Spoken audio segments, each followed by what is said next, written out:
You know what? Seeing the news that the job opening for Metroid Prime 4's lead character artist has been fulfilled is such great news. Kyle Heffley has been hired to be the lead character artist for Metroid Prime 4, and seeing his past works, especially with Halo 4 and Halo 5, I gotta say, I'm pretty excited and hopeful. Also, it's pretty great to get news in general that's actually related to the game, aside from just baseless speculation and rumors. So let's talk about this.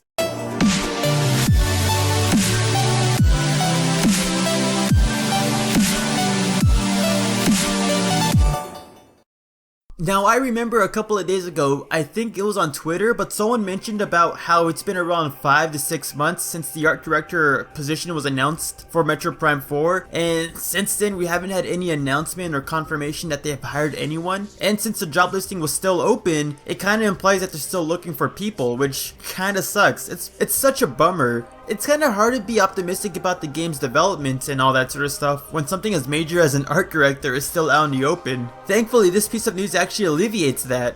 So I'm super happy that someone like Kyle Heffley is actually working as the lead character artist for Metroid Prime 4. Looking through his portfolio, seeing the games that he worked on like Spider-Man Web of Shadows, some of the Call of Duty games, and especially the Halo series, he's got a lot of potential to make Metroid Prime 4 such an amazing game. Now, going through Kyle's portfolio, and especially going through his Halo 4 and Halo 5 models he's worked on, I gotta admit, I am super excited. Halo and Metroid have a very similar aesthetic to them, both of them being space adventures with our silent protagonists wearing a special piece of armor that basically makes them one-man armies as they take on space pirates / covenants to save the galaxy from a threat that was all caused by the Galactic Federation. I don't know if the last part is right for Halo, but I'm gonna wager that it's probably correct. Tell me in the comment section if I'm right or wrong, that their equivalent of the Galactic Federation did something that basically almost doomed the galaxy. So seeing the models that he's worked on for the human characters, the characters that wear the power armor, and some of the alien designs he worked on, I don't think it would be too much of an issue for him to shift up the style a little bit to fit the Metroid aesthetic. Or maybe even influence Metroid style to be a little bit more realistic in a way. For sure, like whatever he's gonna design will look good regardless, cause god, that looks really great. So I have confidence that he'll be able to modify the style up to essentially just fit the Metroid aesthetic. Seeing his artwork, my biggest hope is that maybe he can actually design some space pirates with some widely diverse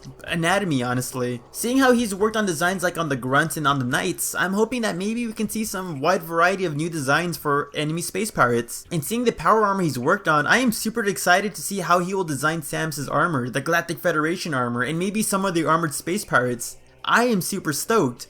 Although I hope he doesn't make Samus's armor or whoever's in charge, but since he's the lead designer, I'm assuming he has final say. I'm hoping he kind of approves or designs Samus's armor to be less uniform with the Galactic Federation, less like blocky and square and more angular and sharp.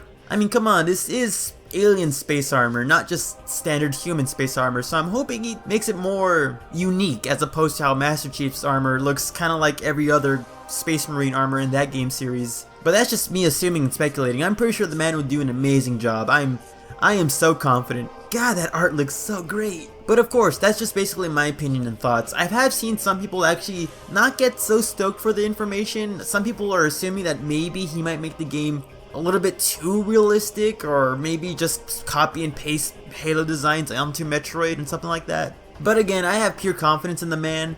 I'm pretty sure Retro Studio did an amazing job hiring him, and ultimately, I'm just happy to see the game development team slowly building up now. But of course, what do you guys think though? Are you excited about the news? Do you think that Kyle Heffley would do an amazing job on the Metroid Prime 4 team? Are you a little cautious and worried? Whatever your opinion is, feel free to leave it in the comment section below. And of course, as always, make sure to like, favorite, subscribe to this channel, and share this video with as many people as possible. And if you want more Metroid news, click on the video above. It's a video where we talk about the quote-unquote leak that Walmart had revolving around Metroid 5 being announced or something like that. Spoiler alert, it's pretty wacky. So with that being said, I'm the Metroid Trainer. Hope you like, favorite, subscribe, stick around for next time because I'll be seeing you later.